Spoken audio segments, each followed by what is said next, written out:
Puji dan syukur kita panjatkan kehadirat Allah Subhanahu wa taala. Dengan limpahan kurnia dan rahmatnya pada pagi yang berbahagia ini kita menyambung kembali pengajian Asmaul Husna kita, dan kita telah sampai kepada nama Allah Subhanahu wa taala As-Salam, yaitu Allah Subhanahu wa taala yang memberi keselamatan ataupun yang mengurniakan kesejahteraan. Di antara nama-nama Allah Subhanahu wa taala dalam rantaian Asmaul Husna adalah Allah As-Salam, yaitu Allah Subhanahu wa taala yang Maha memberi keselamatan dan kesejahteraan. Dalam Al-Quran banyak Allah sebut mengenai tentang Allah yang Maha memberi keselamatan. Antaranya di dalam surah As-Saffat ayat yang ke-109. Surah As-Saffat ayat ke-109 Allah menyatakan auzubillahi minasyaitonir rajim. Salamun ala Ibrahim. Kesejahteraan dan keselamatan dilimpahkan kepada Nabi Ibrahim. Ketika Nabi Ibrahim alaihissalam dicampak oleh Namrud ke dalam gunung api, dikumpulkan kayu api untuk membakar Nabi Allah Ibrahim alaihissalam, maka Allah Subhanahu wa taala menyebut kepada api, kuni bardan wa salaman ala Ibrahim, jadilah kamu sejuk dan memberi keselamatan kepada Ibrahim. Jadi Allah yang beri keselamatan ketika tak ada seorang pun yang boleh bantu Nabi Allah Ibrahim alaihissalam. Di dalam surah As-Saffat 120 pula Allah menyatakan auzubillahi minasyaitonir rajim. Salamun ala Musa wa Harun. Kesejahteraan dilimpahkan ke atas Nabi Musa dan Nabi Harun. Ketika Nabi Musa alaihissalam dikepung di dalam pesta pantai, yaitu Fir'aun nak menghapuskan orang-orang beriman dalam syariat Nabi Musa alaihissalam, maka dibelahkan laut Laut Merah itu untuk Nabi Musa alaihissalam, maka melintaslah Nabi Musa dan orang-orang beriman selamat daripada Fir'aun. Dalam ayat yang lain surah As-Saffat 181 Allah menyatakan wassalamun alal mursalin, dan kesejahteraan dan keselamatan dilimpahkan kepada para rasul. Para rasul ni berhadapan dengan berbagai-bagai ujian. Dan Nabi sebut dalam hadis Nabi bahawa manusia itu akan diuji. Sehebat-hebat ujian adalah para nabi. Maknanya asyadul anbiya, asyadul bala al-anbiya, seberat-berat ujian para nabi. Kemudian summaladzina yalunahum summaladzina yalunahum. Kemudian orang yang mengikutnya berdasarkan iman masing-masing. Kalau iman kita kuat, ujian kita kuat jugalah ya. Kalau iman kita tak kuat, ujian kita pun kecil-kecil lah ya. Semut gigit lah kan. Apa masjid Bukit Jelutong dapat semut ni lah. Semut gigit pun jadi berat rasa kan. Iman kita sekadar iman kita. Kalau iman berat, Allah bagi ujian tu berat. Dan sebab itulah dalam ayat Quran yang lain Allah menyatakan bahawa la yukallifullahu nafsan illa wus'aha. Allah tidak meletakkan satu ujian itu, satu benda itu melainkan atas kemampuan kita. Kita hari ini kalau kita diuji, kita rasa berat, mana itu kemampuan kita. Allah takkan letak ujian benda yang kita tak mampu tanggung. Kan? Ni. Dan oleh kerana Allah Subhanahu wa taala As-Salam ini, Allah mengurniakan keselamatan. Disuruh dalam hadis Nabi sallallahu alaihi wasallam ada menyatakan satu doa untuk kita baca. Doa itu kita sering baca. Saya yakin ibu-ibu, akak-akak, tuan-tuan semua dah hafal doa ini. Allahumma antas salam wa minkas salam hayyina rabbana bis salam. Ya Allah, Engkaulah yang maha memberi keselamatan, dan dari Engkaulah keselamatan. Hidupkanlah kami ya Allah dengan keselamatan. Kita minta doa Allah Subhanahu wa taala keselamatan. Buka tuan-tuan sekalian, hari ini kita ni kalau nak ikut mana tempat yang selamat, tak ada tempat yang selamat melainkan Allah bagi keselamatan.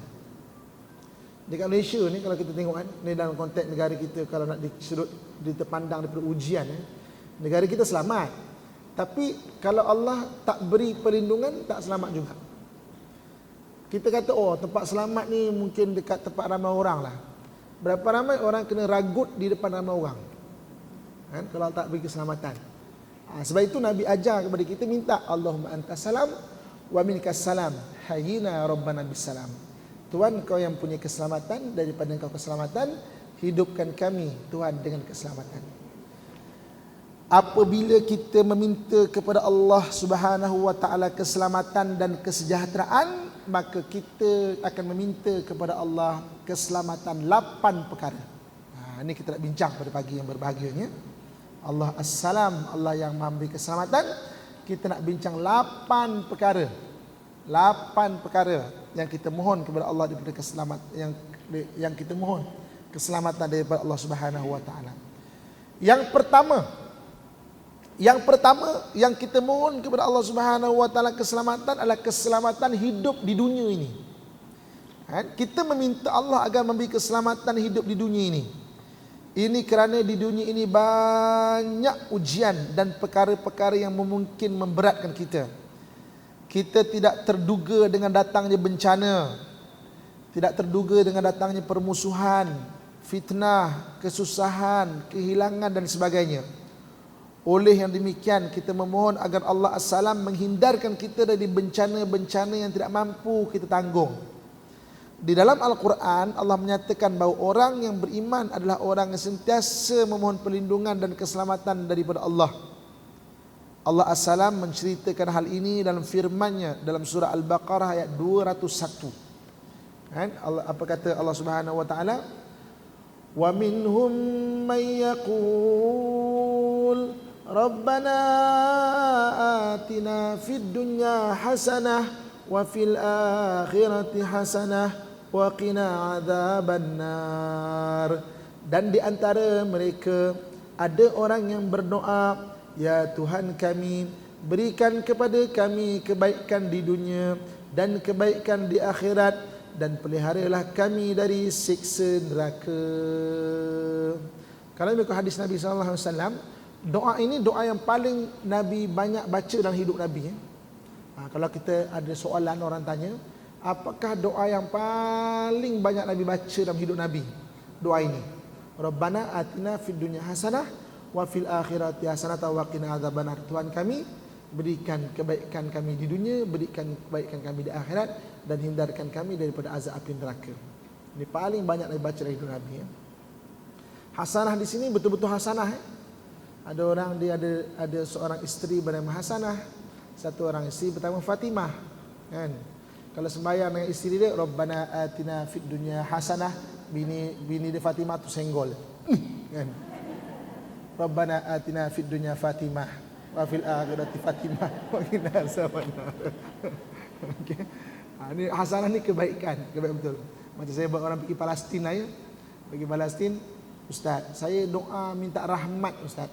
Sekali saya minta doa minta rahmat, sekali rahmah yang datang Ustaz. Keluar daripada Masjid Al-Aqsa, banyak orang perempuan minta sedekah tu datang. Sekali rahmah yang datanglah pula kan. Okey. Jadi kita minta kepada Allah Subhanahu wa taala keselamatan di dunia. Keselamatan daripada ujian-ujian yang tidak terduga dan kita tidak tertanggung. Kita mohon kepada Allah Subhanahu wa taala, ujian tu boleh datang bila masa. Yang kedua yang kita mohon kepada Allah Subhanahu wa taala As-Salam. Kita mohon 8 perkara daripada Allah As-Salam. Yang kedua, kita mohon daripada Allah Subhanahu wa taala keselamatan daripada gangguan syaitan. Permusuhan kita dengan syaitan adalah permusuhan yang tidak bertepi. Dia tidak berpenghujung. Sebab apa? Sebab hari manusia diciptakan merupakan hari syaitan itu terhina. Sebab itu permusuhan dia permusuhan yang tidak bertepi. Ia akan cuba mengganggu kita dan cuba menyesatkan kita, na'udzubillah. Jika tidak dengan hasutan, maka dia akan cuba mengganggu dengan kesusahan lahir seperti sihir, jelmaan-jelmaan dan sebagainya. Maknanya kalau tak dengan hasutan, bisik-bisikkan. Syaitan Allah sebut allazi yuwaswisu fi sudurin nas. Dia berbisik-bisik pada hati manusia. Dia bisik hati kita, syaitan. Lepas tu kita boleh kenal bisikan syaitan dengan bisikan nafsu. Bisikan syaitan ni dia merancang. Kau buat macam ni, kau buat macam ni, kau buat ni. Kau cakap lelaki kau, jantan tak guna. Kau cakap je, kau cakap. Peduli apa, kau cakap je. Itu syaitan, dia merancang. Tinggal kita lah nak ikutkan. Suami kita balik, Jantan tak guna awak. Nah, marah.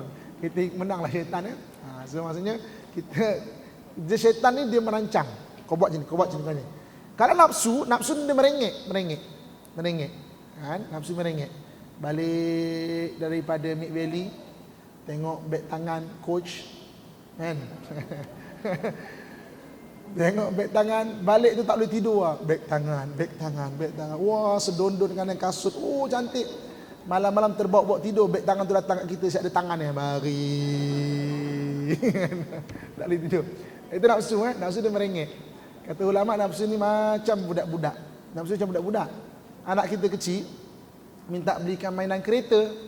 Elok kita belikan, dia pegang mainan kereta, dia tengok helikopter, nak helikopter. Itu nafsu. Syaitan dia merancang.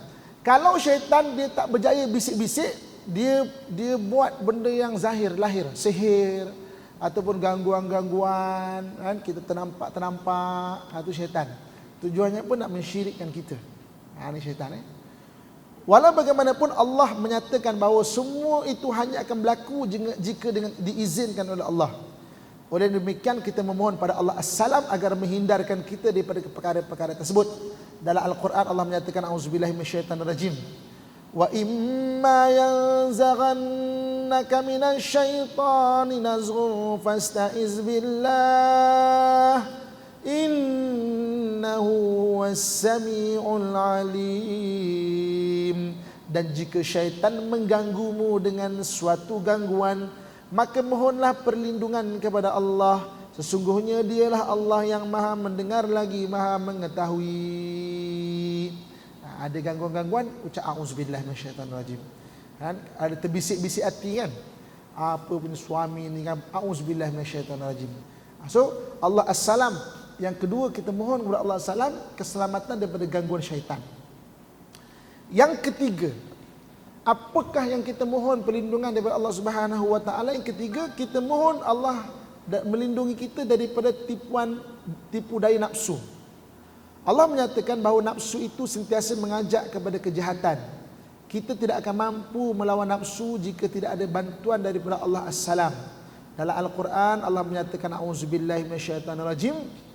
Wa ma ubarri'u nafsi innan nafsa la'ammaratun bisu' illa ma rahima rabbi inna rabbi ghafurur rahim.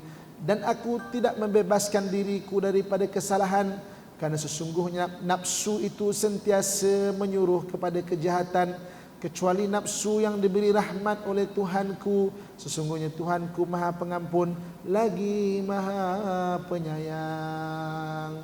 Nafsu Nafsu ni bisikkan dalam diri kita.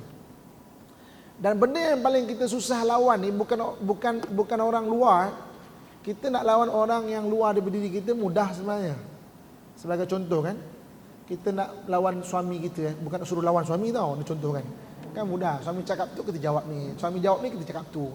2 jam belum tentu habis. Yang paling susah sebenarnya adalah kita lawan bisikkan nafsu kita. Susah tau. Sebab tu Nabi SAW sebut dalam hadis Nabi, a'da aduwika nafsuka allati baina jambaika. Seberat-berat musuh kamu adalah nafsu yang berada di antara 2 lambung kamu. Lambung sini, lambung ni. Ni lambung ni. Apa yang berada dekat lambung kita ni? Apa berada dekat lambung kita? Perut dan apa yang berada di bawah perut. Tak perlulah saya lanjutkan soalan apa yang berada di bawah perut, kan? Sebenarnya perut dan apa yang berada di bawah perut itu nafsu, kan? Jadi kehendak nafsu, perut dan berada di bawah perut sering membawa manusia ke arah kejahatan, ke arah keburukan. Jadi kita mohon tipu daya nafsu. Dia merengek, nafsu merengek aja kerja. Sentiasa tak cukup. Dia sentiasa rasa tak cukup, nak lagi. Asal tu kita kena bahas, kita kena tahu limit. Kan? Limit, apa limit kita ni, kan? Kalau tak, kita akan nak lagi. Ada sentiasa je benda tak cukup. Kan? Ada orang kadang-kadang kan, saya dekat Ekip, nangis ibu ni, Ustaz, saya ni Ustaz, suami saya ni orang masjid, bagus Ustaz, Alhamdulillah, semua baik, diimamkan saya lah apa semua Ustaz. Tapi saya sedih lah Ustaz. Bukan main sedih ke ibu tu, Kenapa kak? Sabar kak, sabar. Kenapa kak? Dia jalan tak pernah nak pegang tangan saya, Ustaz. Sedih saya, Ustaz. Orang lain bercita-cita supaya suami jadi imam. Dia suami dah boleh jadi imam kat dia, baik orangnya, alhamdulillah, berkata lembut, tapi tetap tak puas. Kan? Itu nafsu. Dia tak pada dia tak ada limit. Dia tak pada merengek aja, itu nafsu. Sebab tu kita mohon kepada Allah Subhanahu Wa Taala untuk kita berlindung daripada tipu daya nafsu. Kerana apa? Nafsu yang diberi rahmat kepada Allah, dia terdidik. Dia kena didik dia jangan ikutkan nafsu ni. Kalau ni kita limitkan. Tak boleh. Kita limitkan diri kita. Kalau kita nak ikutkan hati kita, kita nak bangun subuh tu susah. Kita biarkan sampai matahari terang naik. Kalau ikut nafsu, dulu sahabat kena tindih dengan batu kan. Ahad berat tau. Ahad tetap Allah tu esa, Allah tu satu, Allah tu esa. Orang sekarang kena tindih dengan selimut. Ahad. Hari Ahad bangun lambat sikit, hari Ahad. Ahad juga. Kalau nak ikutkan nafsu tak nak bangun, memang kita tak akan bangun dah. Kita buka kalau nak ikut nafsu makan, macam-macam kita nak makan. Nampak tu sedap, nampak ni sedap, nampak tu sedap. Kan? Macam-macam. So kena limit, kena didik. Nafsu ni kena didik. Nafsu bukan dibunuh tapi dididik. Jadi kita mohon Allah As-Salam selamatkan kita daripada tipu daya nafsu. Yang keempat kita mohon kepada Allah Subhanahu Wa Taala As-Salam. Kita mohon kepada Allah Subhanahu Wa Taala As-Salam supaya Allah Subhanahu Wa Taala As-Salam memberi keselamatan kepada kita daripada tipu daya dunia pula. Dunia ni kehidupan yang menyenangkan. Dunia ni menyenangkan. Tapi dunia ni tidak memberi ketenangan. Itu beza dia. Dia menyenangkan, senang pun. Ada kereta baru, senang tau. Kan? Tapi tak beri ketenangan. Ada kereta baru, kita duduk kat traffic light, kita pandang kiri, kita pandang kanan. Kita nak biar orang tengok kereta kita. Biar orang tengok, besarnya kita pun makin naik. Bangga je kan. Kalau orang tak tengok, kita kata, apa tak tengok kita? Ingat aku kita pinjam ke apa? Kita marah sendiri. Kan? Sebab apa? Sebab dunia ni dia menyenangkan tapi tak beri ketenangan. Itu sifat dunia. Dia menyenangkan, best, shock, tapi tak memberi ketenangan. Kesenangannya menyebabkan manusia lupa bahawa ia adalah sementara. Lupa. Dia lupa bahawa kesenangan itu sementara. Ada orang hari ni tak hari cek Maybank to you. Banyak lagi duit ni. Dah kurang dah. Banyak lagi, ada tambah. Dia tak hari mengecek Maybank to you dia. Duitnya kurang ke, banyak ke, lebih ke. Lupa sementara. Ramai orang tertipu dengan tipu daya dunia ini. Oleh demikian kita perlu meminta kepada Allah As-Salam menyelamatkan kita daripada tipu daya nafsu dan dunia ini. Di dalam Al-Quran Allah Subhanahu Wa Taala menyatakan, "I'lamu annamal hayatud dunya la'ibun wa lahlu wa zinatun wa tafakhurun bainakum wa takathurun fil amwali wal awlad." كمثل غيث أعجب الكفار نباته ثم يهيج فتراه مصفرا ثم يكون حطاما وفي الآخرة عذاب شديد ومغفرة من الله ورضوان وما الحياة الدنيا إلا متاع الغرور. Ketahuilah kamu bahawa sesungguhnya kehidupan di dunia ini hanyalah permainan dan sesuatu yang melalaikan perhiasan dan bermegah-megah antara kamu serta berbangga-bangga tentang banyaknya harta dan juga anak, seperti hujan yang tanam-tanamannya mengagumkan para petani. Kemudian tanaman itu menjadi kering dan kamu lihat warnanya kuning kemudian menjadi hancur. Dan di akhirat nanti ada azab yang keras dan ampunan dari Allah serta keredaannya. Dan kehidupan di dunia ini tidak lain hanyalah kesenangan yang menipu. Allah sebut, ketahuilah, Allah kata kan, dunia ini wamal hayat dunya illa mata'ul ghurur, kesenangan yang menipu daya. Kita rasa shock, kita rasa best, tapi sekejap je. Ataupun kita rasa macam bagus tapi tertipu kita. Itu yang kita mohon kepada Allah As-Salam menyelamatkan kita ditipu dari dunia. Hari ni kita pergi kedai tom yam, tengok menu tu lah, gambar dia, wow, tom yam tu bukan memang sedap lagi tengok kuahnya nampak pekat, udangnya nampak besar, terjojol pula dia punya serai tu lah, berlipat berbunga-bunga tu lagi kan. Wow, tom yam satu, dia minta kan. Sekali sampai, udangnya kecil kan, serainya layu, dah recycle dah apa kan. Dia punya kuah cair, masamnya lebih, itu semudah tom yam. Kita tengok, bestnya, kita mohon, kita minta. Akhirnya tertipu kita. Tertipu. Tertipu kita. Ini kehidupan di dunia. Itu yang nampak, itu yang simple, bab makan. Ada orang datang, nih kak, nih kita ada investment nih. Akak bagi saya 50,000, dalam masa 6 bulan akan dapat 150,000. Kita pun melaburlah sebab dijanjikan macam-macam. Lepas 6 bulan, bukan melabur, melebur kita. Habis, dijanjikan berbagai-bagai. Ini dunia. Dia kesenangan yang menipu. Nampak senang tapi dia menipu dia. Dia boleh menyilaukan kita. Kita mohon kepada Allah Subhanahu Wa Taala sebab kita tak tahu mana yang baik kan. Sebab tu nak buat keputusan, dia ada istilah solat istikharah. Istikharah ni mana kita mohon kepada Allah apakah yang terbaik buat kita. Kita mohon keselamatan daripada tipu daya dunia. Kemudian yang kelima, kita mohon kepada Allah Subhanahu Wa Taala keselamatan ketika nak mati. Ketika hendak mati, seseorang akan bertarung dengan iblis yang ingin merampas imannya. Kita memohon kepada Allah agar selamat dari fitnah kematian ini. Jika seorang sering mengingati Allah As-Salam ketika hidupnya, Allah As-Salam tidak akan melupakannya ketika dia berada di ambang kematian. Allah As-Salam akan menjaganya dari fitnah kematian. Allah memerintahkan kita agar memohon kepada Allah mati dalam keadaan yang Islam. Di dalam Al-Quran Allah menyatakan, auzubillahi minasyaitonirrajim, ya ayyuhalladzina amanu taqullaha haqqa tuqatih wa la tamutunna illa wa antum muslimun. Wahai orang-orang yang beriman, bertakwalah kepada Allah sebenar-benar takwa kepadanya, dan janganlah sekali-kali kamu mati melainkan dalam keadaan beragama Islam. Jadi kita mohon kepada Allah Subhanahu Wa Taala supaya kita mohon keselamatan ketika nak mati. Sebab syaitan tu dia nak rebut iman kita. Dia punya last pertarungan tu, the last battle, syaitan tu nak merebut iman seorang itu. Nauzubillah. Kita mohon Allah Subhanahu Wa Taala berikan kita mati dengan beriman. Mati itu husnul khatimah, mati dalam keadaan yang baik. Kita mohon Allah Subhanahu Wa Taala. Kita buka, kalau tengok orang nazak kan, pernah tengok orang nazak tak? Pernah orang nazak. Orang nazak ni, nak tahu orang nazak ni, orang nazak ke tak nazak senang je. Bila dia dah diam, mata dia tengok ke satu arah, itu dah nazak.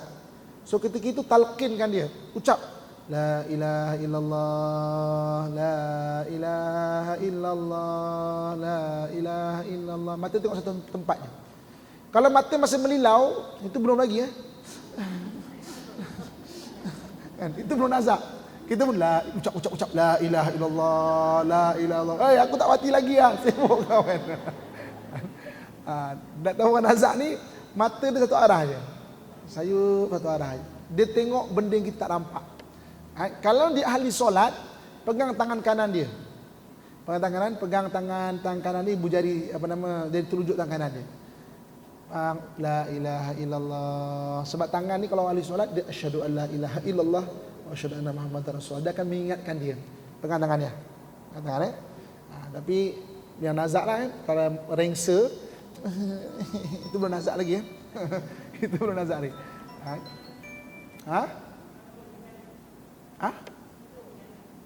Mati dalam tidur. Dalam tidur. Okey. Walaupun mati dalam tidur, orang lain nampak macam dalam tidur, tapi pertarungan tu tetap ada. Walaupun kita nampak macam tidur mati, bangun-bangun tak ada, tetap ada. Sebab dia saja yang tahu macam keadaan itu kan. Kita yang menyaksikan. Kemudian yang keenam, kita mohon kepada Allah Subhanahu wa taala keselamatan di kubur. Di kubur. Kita juga perlu pohon keselamatan dari fitnah kubur. Ini kerana kubur adalah satu di antara dua lubang, sama ada lubang keselamatan ataupun lubang siksa. Saya, ibu-ibu, akak-akak, tuan-tuan sekalian, suka ke tak suka, mesti kena hantar di kubur. Kan? Buka pesanlah kat suami kita, cakap, bang, abang sayang saya kan bang. Abang kalau saya mati, abang jangan tanam saya tau. Habis tu, abang kita beli peti ais yang besar tu bang ya. Kan? Abang bubuh saya dalam peti ais tu bang. Boleh bang? Boleh. Setiap hari kita menyebut, suami kita pun yelah. Malas aku nak mikir kan. Hari ni meninggal, petang kena hantar kat kubur. Kan? Malam meninggal, pagi kena hantar kat kubur.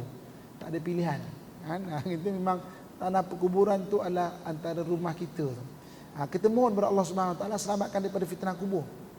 Sebab tu kena mohon. Dalam lepas tayat akhir, lepas selawat Ibrahimiyah, innaka Hamidum Majid, ada doa tau. Siapa yang boleh hafal doa tu hafal. Doa, ada doa dia. Antara doa dia, Allahumma inni a'udzubika min fitnatil mahya wal mamat.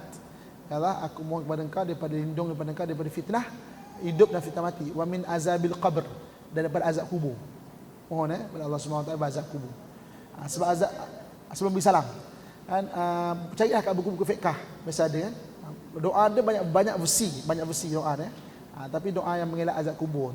Sebab azab kubur memang wujud. Kan, hadis di bawah ini, nanti kita boleh baca hadis di bawah ini, kisah bagaimana Nabi sallallahu alaihi wasallam lalu di satu tempat, kemudian Nabi berhenti kejap. Kemudian Nabi ambil pelepah tamar yang segar, Nabi pacakkan kedua-dua kubur ini. Nabi kata apa? Kedua-dua orang bawah ini sedang diazab dengan siksa, satu siksa.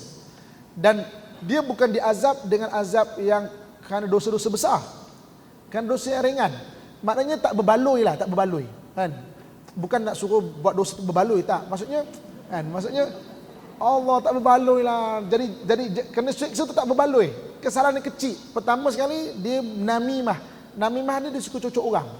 Dia cerita dengar buruk orang ni disampaikan. Yang ni disampaikan, yang ni disampaikan. Akhirnya orang semua bergaduh.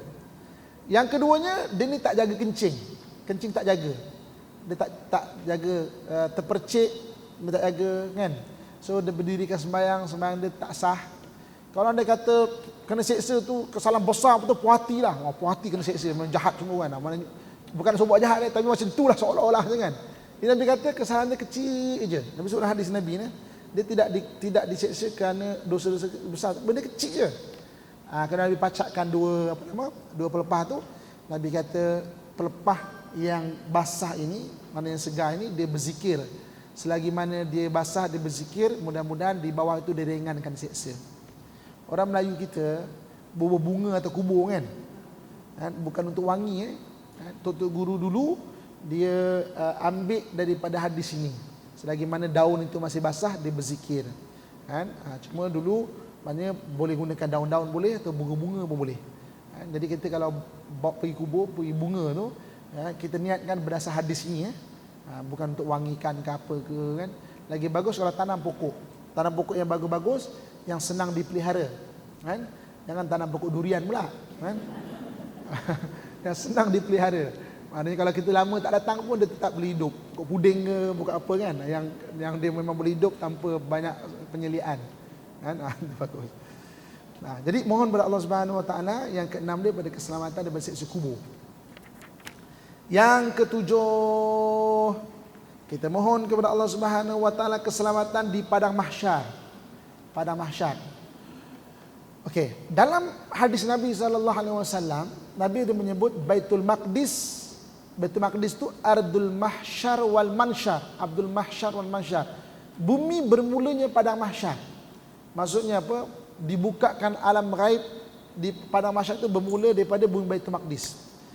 Ni nak senang faham bukan macam ni tau, bukan macam ni. Bukan nak senang faham Ketika malaikat Israfil meniup sangkakala, nak senang faham macam tiupan tu. Bobong. Boom. Maka terbuka alam akhirat tu mula terbuka, dibongkarkan semua kubur. Semua kita bangun balik ni. tak berpakaian tau. Sebab kita meninggalkan pakai kekafan. Kekafan tu pun mungkin dah hancur dah ketika itu. Alah, malulah ustaz. Tak pakai baju kan. Waktu tu tak sempat dah nak tengok orang lain dah, tak sempat dah. Semua sibuk kan, dengan hal masing-masing lah. Oh, amalan aku macam mana, tak tahu macam mana, tak tahu. Kan? Tu sengsaranya pada mahsyar. So kita mohon kepada Allah Subhanahu wa taala agar Allah Subhanahu wa taala selamatkan kita daripada pada mahsyar. Bangun-bangun saja, mana nak pergi ni? Kan?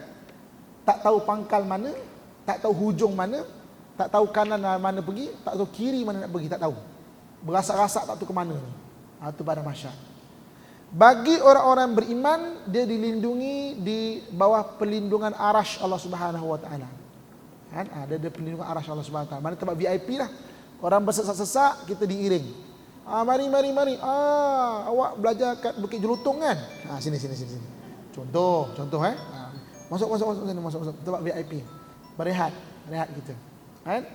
Siapakah orang yang dapat perlindungan arasy Allah Subhanahu wa taala? Ada 7 golongan ni. Saya cerita yang ringkas lah ya. Antaranya orang yang suka memakmurkan masjid. Warajulun qalbuhu mu'allaqun fil masajid. Orang yang suka, maknanya hatinya tu suka dengan masjid. Alhamdulillah hari ini kita dapat berkuliah di masjid ini. Mudah-mudahan kita ada orang yang suka pada masjid. Kan? Antara lain apa? Orang yang suka bersedekah. Ikhlas dia bersedekah. Antara lain apa? Orang yang menghidupkan malam. Kan? Antara lain apa? Orang yang berkasih sayang, berukhwah. Ukhwah ni berkasih sayang, memang bertemu kerana Allah, berpisah kerana Allah. Itu antara lain. Kan? Antara lain apa? Orang yang meninggalkan maksiat yang mampu dia buat dia. Dia mampu buat maksiat, tapi hari ini aku nak tinggalkan maksiat. Inni akhafullah rabbal alamin. Aku takut kepada Allah Subhanahu wa taala. Kan? Dia boleh pun nak gaduh dengan suami. Dah biasa pun bergaduh. Terror pun bergaduh pun. Tapi hari ini aku tak nak lah. Dah belajar hadis ni kan. Tak nak belajar lah. Bang, kejahatan senjata bang ya.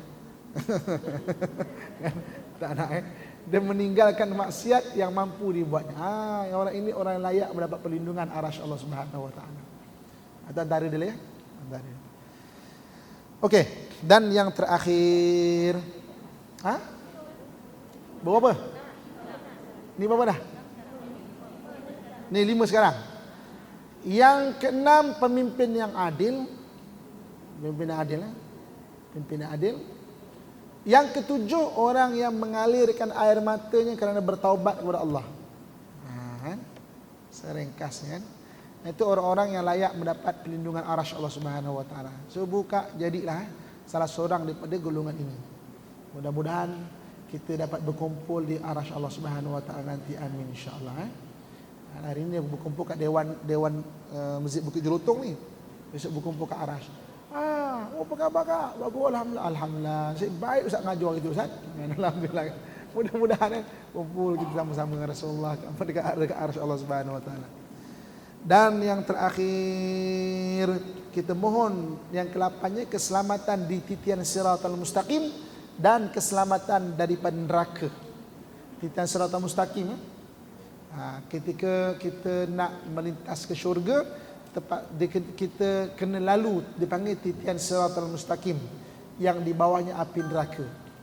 Dan mohon kepada Allah daripada neraka. Allah SWT selamat kita daripada neraka. Dalam Quran Allah sebut dalam Quran surah At-Tahrim ayat ke-6, Allah kata apa? A'udzubillahi minasyaitonirrajim. Ya ayyuhalladzina amanu ku anfusakum wa ahlikum nara wa quduhan nas wal hijarah 'alaiha malaikatun ghiladun shidadun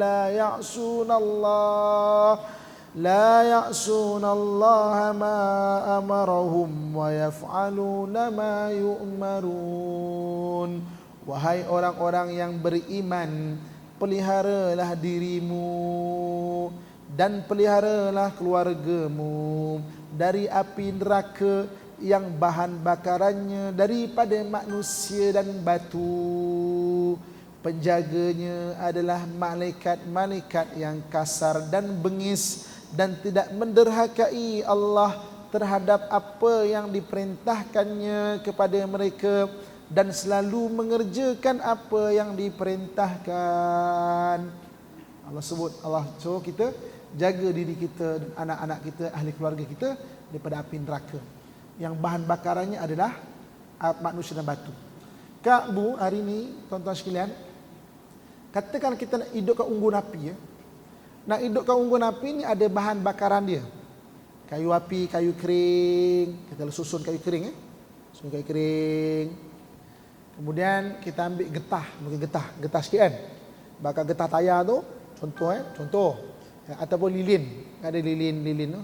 Kita membakar, nanti dia akan menyala dekat kayu tu, kayu kecil tu akan hidup. Kayu tu dia akan bakar, kayu kecil pula akan membakar kayu yang besar. Lama-lama unggun api tu besar unggun api tu. Jadi kita kalau di dunia ni nak hidupkan unggun api, dia ada bahan bakaran dia. Bahan bakaran api neraka kata Allah dua benda je. Satu manusia dan batu. Bayangkan kita ni jadi bahan bakaran kalau tidak beriman. Kan? Bahan bakaran batu. Batu dalam tafsir batu-batu yang dibuat berhala. Batu berhala itu besok akan dijadikan bahan bakaran dan juga manusia. Bayangkan. Di celah-celah bulu roma kita inilah hidup api membakar. Dahlah sakit kan, untuk bakar orang lain pula lagi sakit. Kan? Sebab itu jagalah diri dan keluarga kita daripada api neraka. Jadi saya rasa setakat ini saja dulu yang kita boleh bicara dan kongsikan 8 perkara. Allah As-Salam, Allah yang beri keselamatan. Kita mohon kepada Allah Subhanahu Wa Taala beri keselamatan kepada kita, keselamatan daripada 8 perkara. Mudah-mudahan Allah beri keselamatan kepada saya, kepada ibu-ibu, akak-akak yang saya doakan yang kebaikan sekalian, dan kepada tuan-tuan sekalian, orang-orang yang diberi keselamatan oleh Allah Subhanahu Wa Taala, insya-Allah. Amin.